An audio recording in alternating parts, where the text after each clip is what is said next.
I have a dream, oh, I have a dream. Red, white, and blue, fly free, fly free. I believe, oh, I believe. Will you dream with me?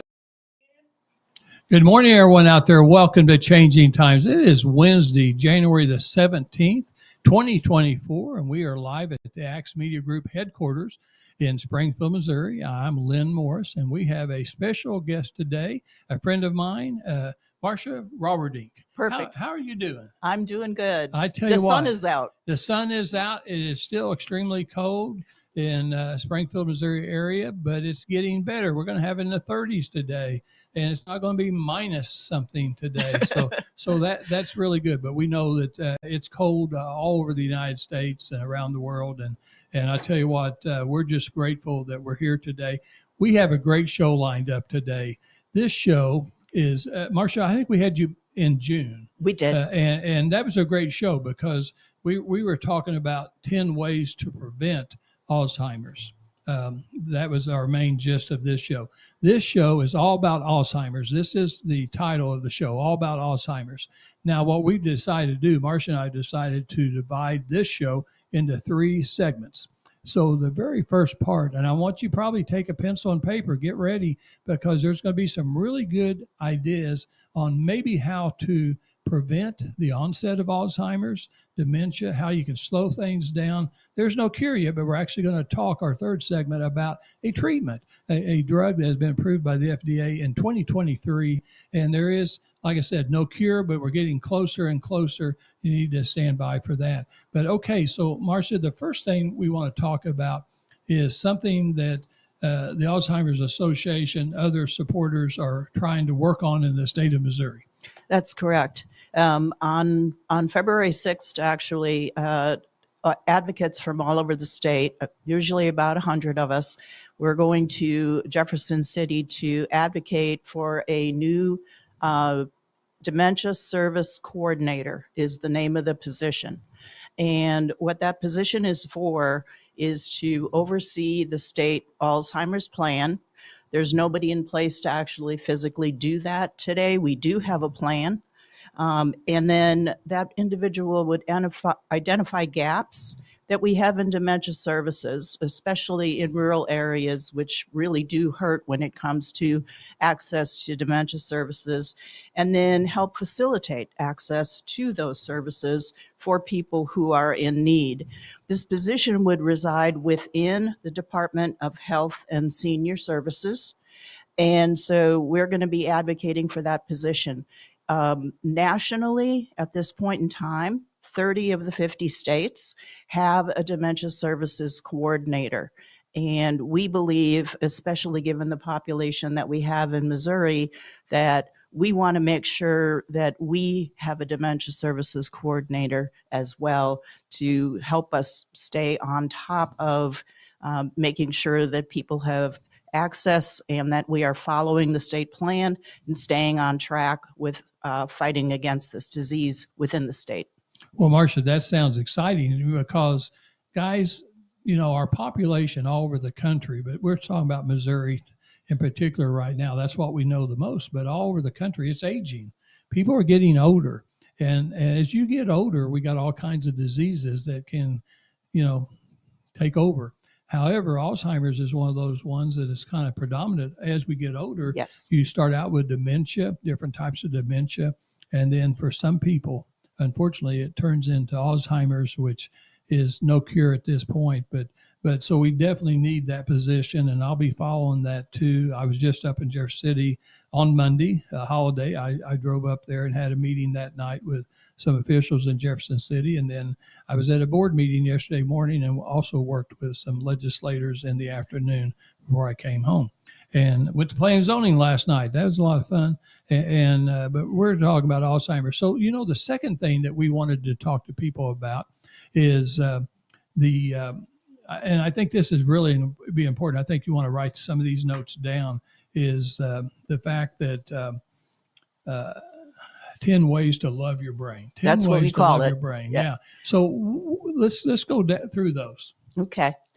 The first thing that's important to understand about what this topic talks about is we certainly cannot control our genetic makeup. What we inherit from our parents and our grandparents, we can't do anything about. We can't change that. However, we can control, to some extent, our lifestyle and how we live, and some of the factors, our environmental factors and our lifestyle factors.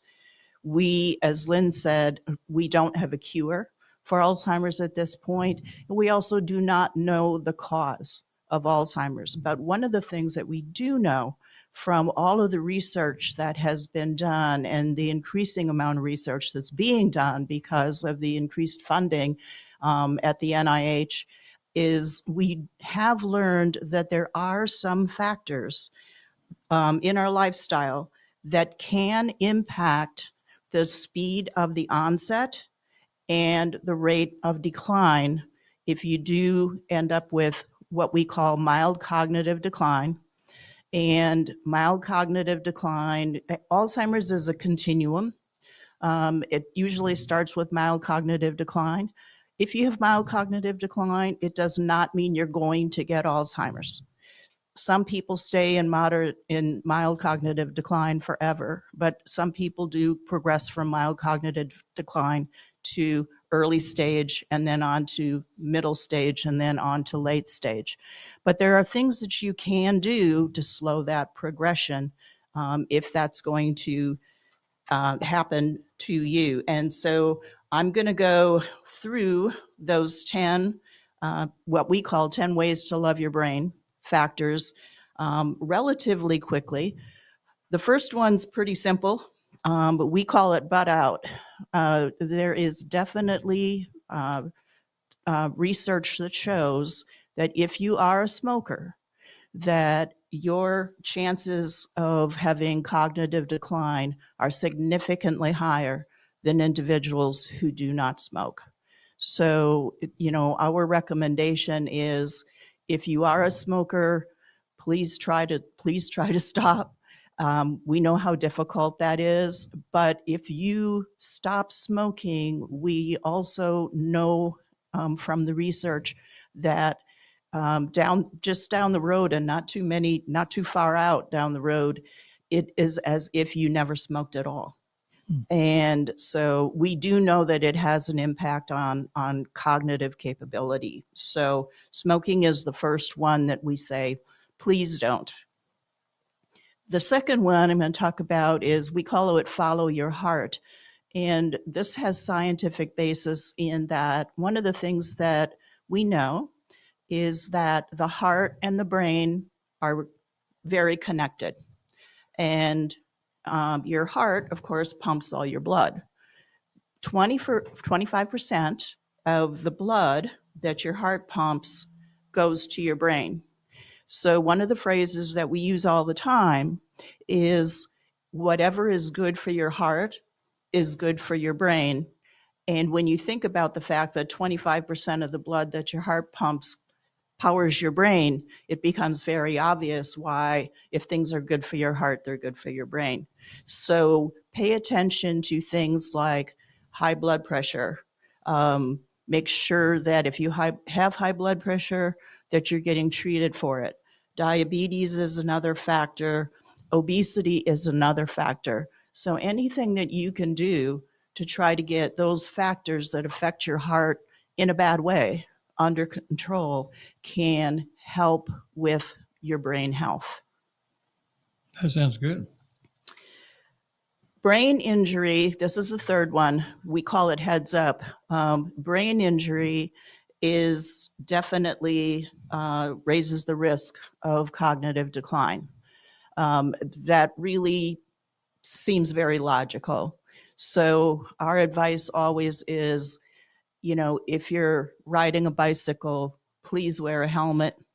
If you're out doing any other kind of active sports, even flag football, please wear a helmet for safety reasons, because one of the other types of dementia besides Alzheimer's is vascular dementia.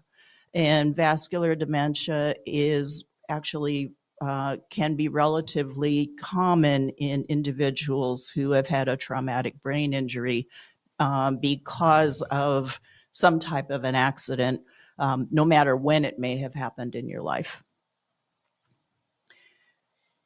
The next lifestyle factor, and this one's pretty easy, is to make sure that you eat right.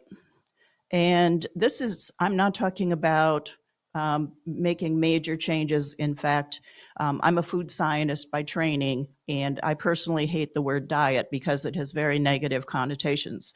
But when I talk about this, I talk about it as, in things as simple as eat one more apple a day, eat an extra half cup of green vegetables every day. I'm not talking about making a major change to your diet unless you have Big Macs every day for lunch. I would not recommend that. But you can do small things to your diet that can help. Again, what's good for your heart is good for your brain. And eating healthy, eating enough fruits and vegetables, cutting back on saturated fat, all of those things are good for your heart, and therefore they're good for your brain. Very good. I like talking about this next one because it's kind of I put it in my simple, stupid category. Get enough sleep. I often run into people who brag about not needing a lot of sleep. And I always look at them and shake my head and go, you're being very foolish. Now, some people are able to get by on maybe 6 hours a night instead of 8 or 10. But getting enough sleep is very important. And here's the real simple example.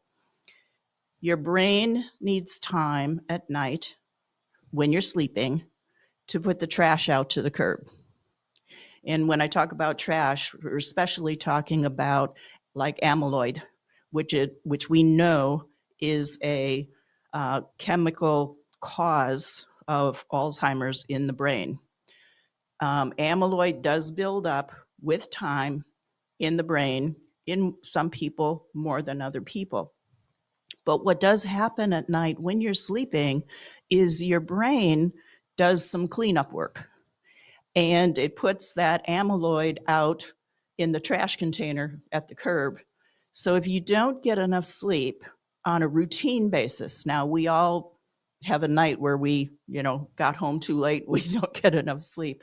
But I'm talking on a routine basis. If you don't get enough sleep on a routine basis, your brain doesn't have enough time to put the garbage out. And that becomes very important. We do know that not enough sleep over time can affect both memory and cognitive capabilities. So that's anything you can do. You may need a dark room.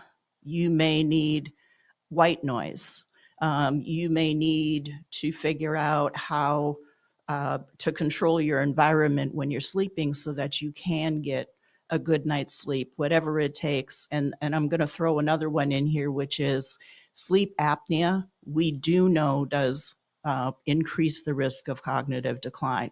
So if you do have sleep apnea, much as most people hate wearing those masks, we highly recommend that is another way that you can control the onset of cognitive decline. Marcia, they've made a lot of advances in those masks too. So yes, they used to really be cumbersome, and I've got a friend that's just been diagnosed with sleep apnea, and you can get some things today. They're much more streamlined, easier to use, not as cumbersome, more comfortable, and things like that. And I would highly recommend if you think, or a lot of times your spouse is who decides that you have sleep apnea. That was me.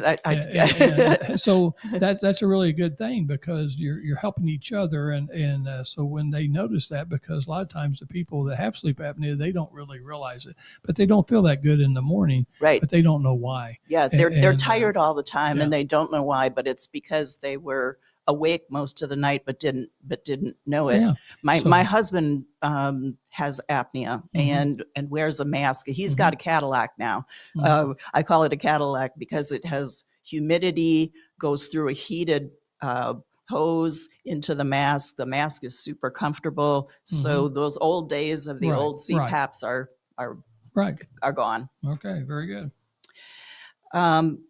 Take care of your mental health. This is another factor that's easily overlooked, which is we do have some studies now that link depression to cognitive decline. Um, don't We're not sure what that linkage is, what the causative linkage is, but we do know that studies are indicating that depression can link to cognitive decline. So what we recommend is that if you are experiencing a high level of stress, anxiety, uh, depression, to please talk to a doctor and see if there's some way to alleviate that, because any of those types of factors as well can have a long-term impact on your cognitive health.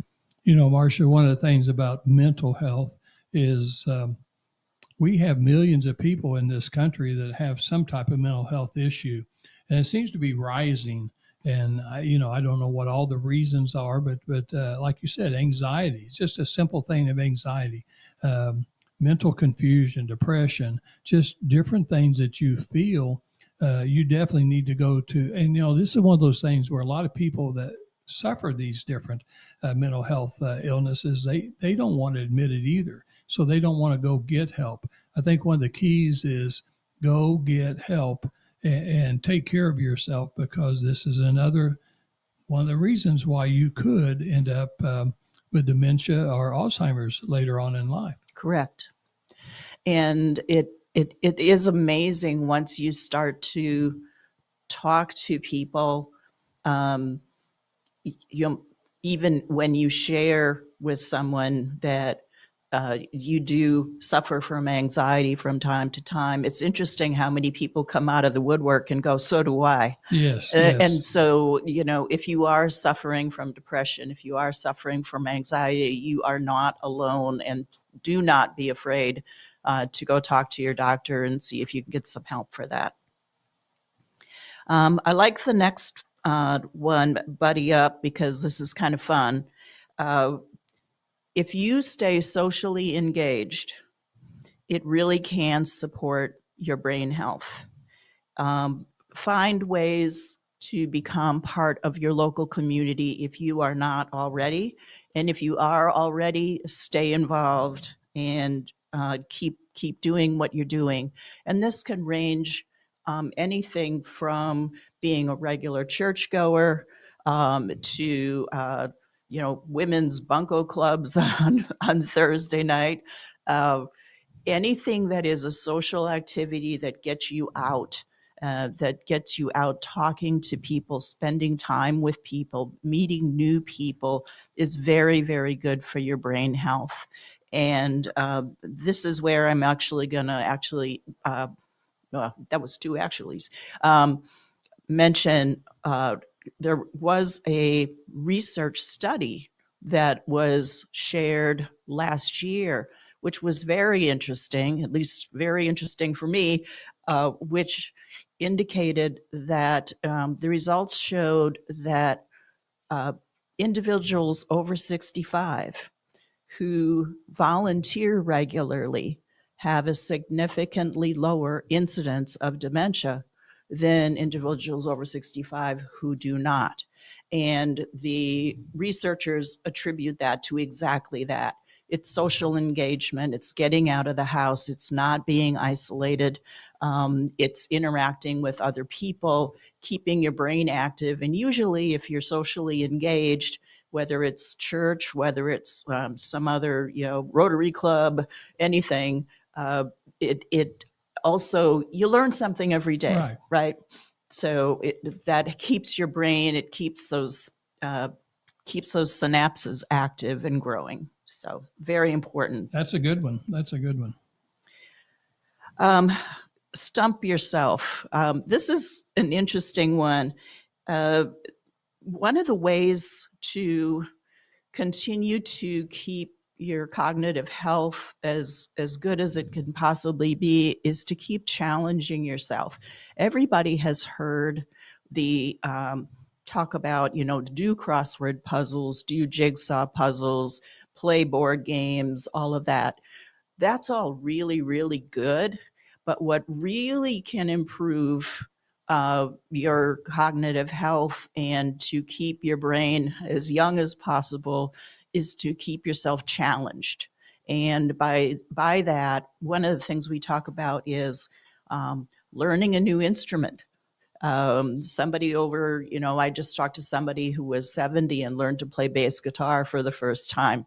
Learning a new instrument, they talk about playing bridge because it's a game of strategy. I don't think I'm up to that. But anything that they talk here about build a piece of furniture, something that you don't know how to do today. And for example, myself, if I would just go back and sit down at the piano, which I don't play regularly anymore, I'd really have to sort of go back to the beginner's book. But anything like that, where you're challenging yourself, what that does is just like when you were a child and you were in school and learning, it builds new synapses in your brain. And that contributes to improved cognitive capability. That's a good point, Marcia. Now I'll have to do better on that too. I'm one of those guys that if I don't know how to, and when I was younger, I used to be able to be better at this, but as you get older, sometimes if I don't know how to do something, I know Janet she Googles, and you can figure out anything that you can do. You can figure out how to fix anything. I don't do that. I call handyman. I call the handyman and let him be challenged, and I pay him for that, and he fixes all the things that I used to be able to fix. But I think that's really a good point. I get tickled at my wife because she loves Jeopardy. And Jeopardy, Me too. And Jeopardy really challenges you. And Yes. sometimes, honestly, she wins. Besides the three contestants, she actually has a higher score. I've always teased her. I said, you know what? We should get you to sign up, see if you get chosen, and see what you can do, because she loves Jeopardy. I mean, she just always wants to make sure that she's home at 5 o'clock when Jeopardy goes on. And now she's watching the Jeopardy with the what is it? The movie stars, celebrities. But you know what? She's smarter than most of the celebrities. They're not. Even I have one sometimes because I sit there and watch too, in amazement how much she knows. But I actually know some of those questions too, and it's kind of interesting. But that's an important point. But do challenge yourself, and don't take what I said in the very beginning the wrong way. Do keep doing jigsaw puzzles. Yeah. Do keep doing crossword puzzles. Do keep doing word games, because and read a lot. And I'm actually going to talk a little bit more about that. But all of those things are very good. But the building the new synapses is accelerated if you actually try to challenge yourself and do something that you don't know how to do. Okay, very good. Do you want to? No, let's go ahead and do okay. Let's do the last one. All right. Yeah, we've only got two more, but the first, the next one's really easy, which is break a step. You hear about this all the time. I do a lousy job of it. Physical activity. Haven't done any in the last few days because it was -5. But any physical activity, anything that you can do to break a sweat, even chair yoga. Join Silver Sneakers, whatever, but anything that you can do to increase your physical activity will improve your brain health. And we're back to what's good for your heart is good for your brain. Right. So you keep hearing that a lot, and there's a good reason for that. Right. And then the last one, we call it hit the books. And to Lynn's point about reading, formal education, taking a class, whether it's at a local college or whether it's a class online. I know Smithsonian Magazine has a ton of classes online. And so you don't even, have to get out and leave your house, although, again, social engagement is just as important. But anything you can do to learn, and in my case, I do what Lynn just talked about. I have been reading ever since I retired. 95% of the books I've read have been nonfiction. They're about subjects that I heard about in school, but we never went into any detail. And so I never really learned, about those, what really happened in those situations. So formal education, a lot of colleges and universities across the country have special programs for individuals of retirement age that they can audit for free. And so to the extent that you're able to do that, that is really, really good for your cognitive health. You know what I think, Marcia? That's one of the most. All these are very important, and they all fit together. But I think this last one, we all need to do better. I think that you said the magic words online today. Mm-hmm. You don't have to get out of your house.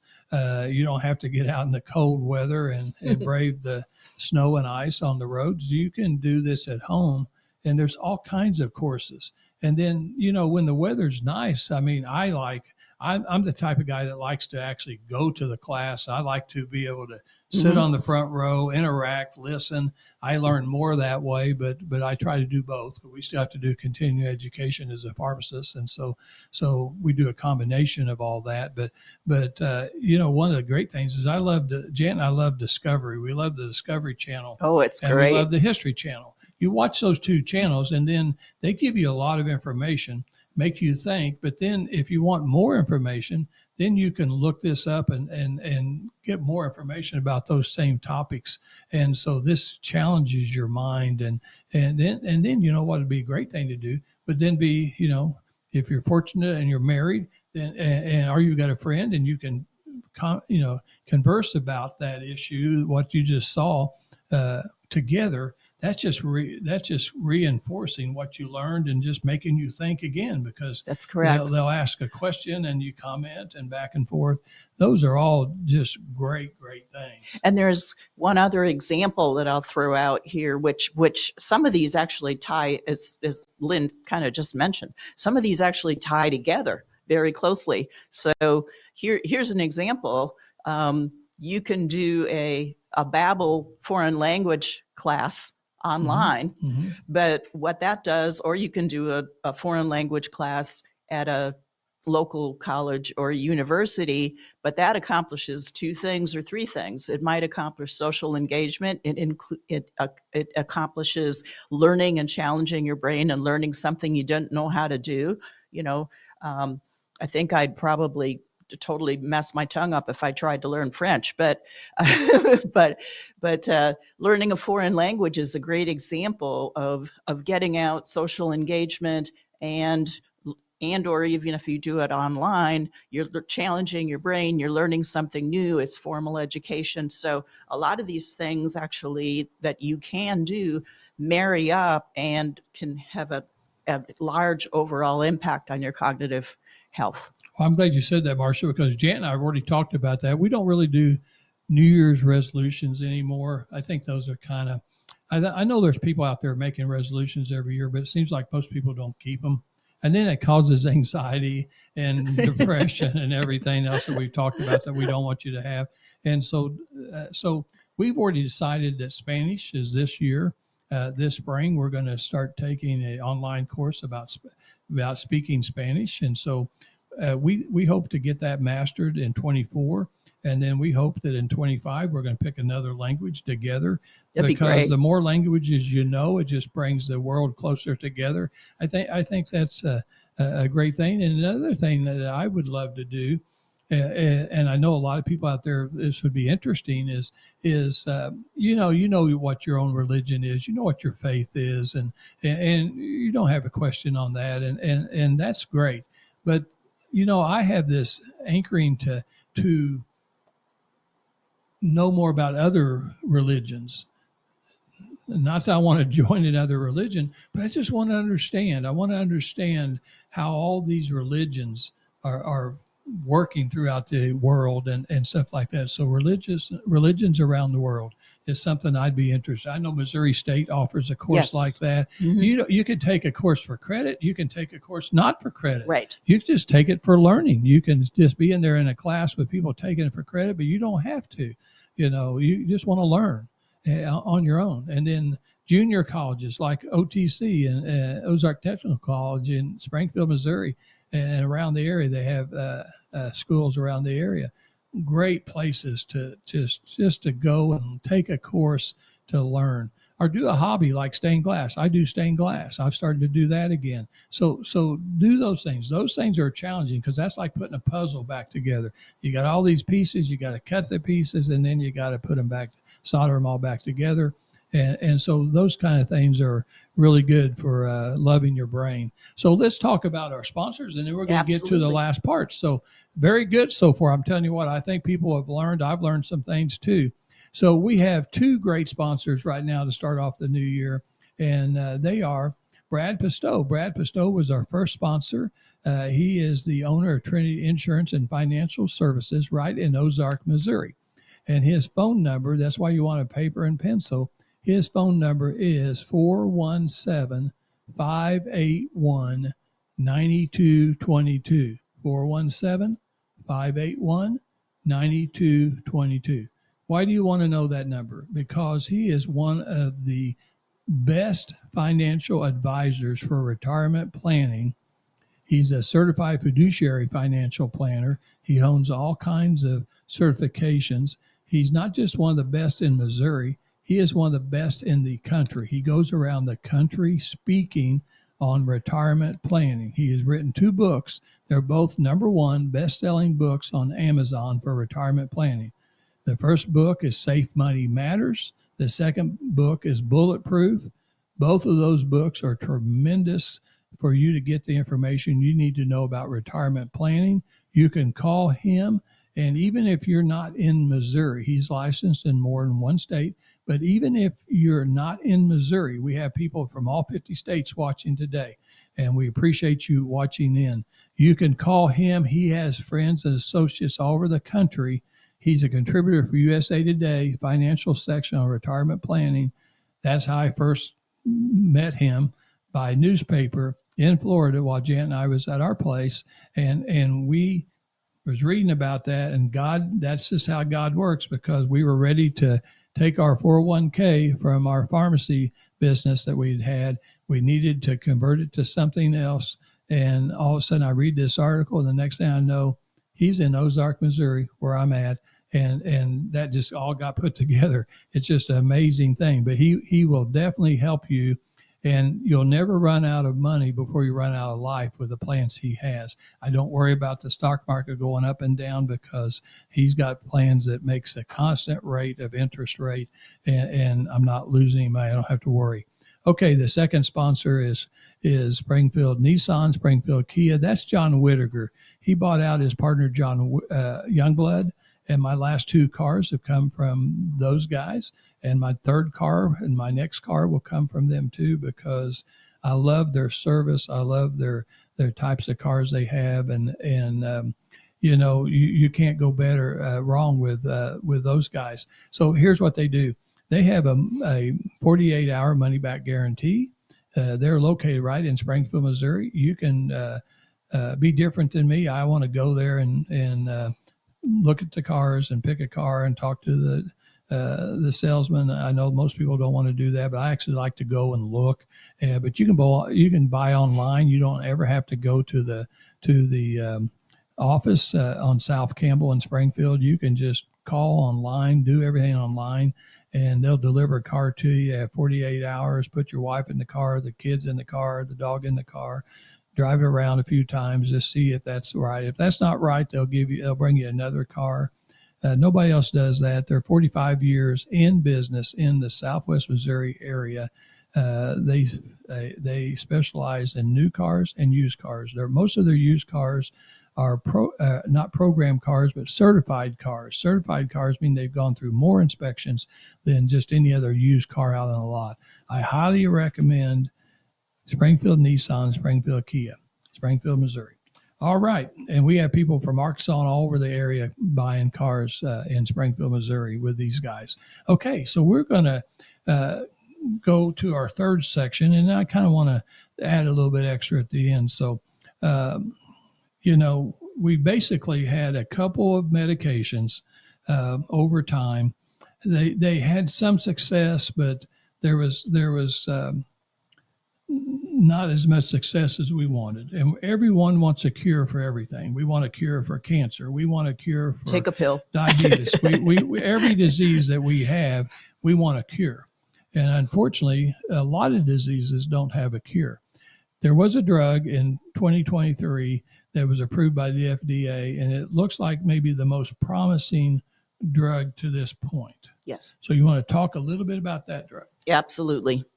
The very first treatment that actually received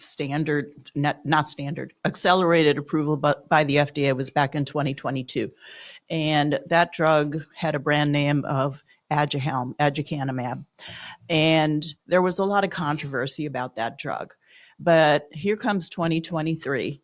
And personally, I can't even tell you how exciting 2023 was for those of us who've been Alzheimer's advocates for a very long time, looking forward to any kind of treatment to help people. Because up until now, the only thing that we've had are drugs that treat symptoms, that help to treat symptoms of depression, anxiety, paranoia, things like that. But they only treat the symptoms. They don't actually treat the disease itself.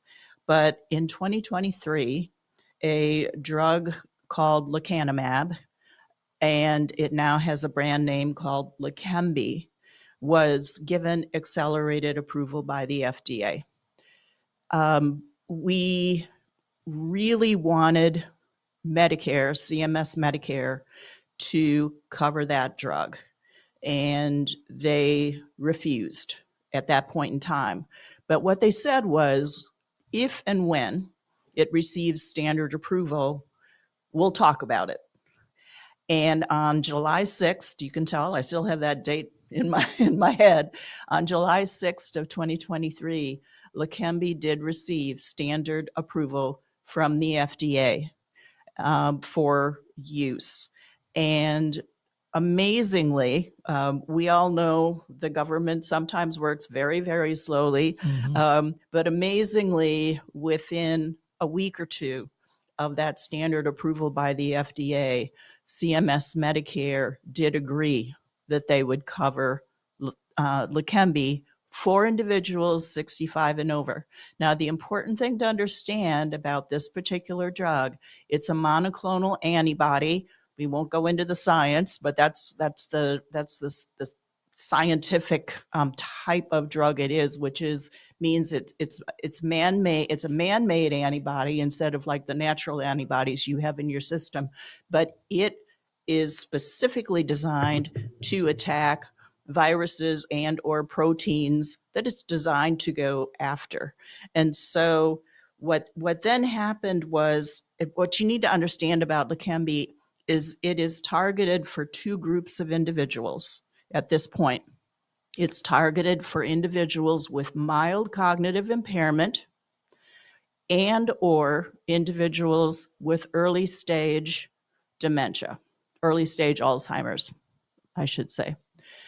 And that then starts the conversation of why early diagnosis is so important. And if you go back to my June presentation here, where I talked about the 10 warning signs, when a family member, a neighbor, et cetera, spots any of those 10 warning signs, now that we actually have a drug that can treat early stage dementia and or mild cognitive decline, it's very important to get that early diagnosis, because once someone crosses the threshold from early stage Alzheimer's to mild stage Alzheimer's, they no longer qualify for the Leqembi treatment.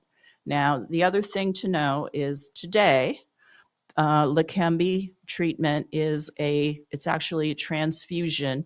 You actually have to go to a clinic and have like an IV type of a thing. However, it's very exciting.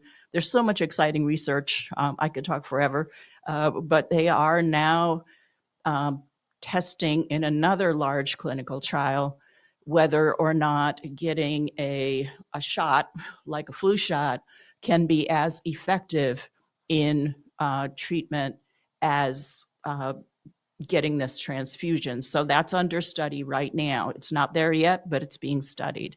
What Leqembi does is it targets the amyloid plaque in the brain, which we know is the mechanism that results in cognitive decline.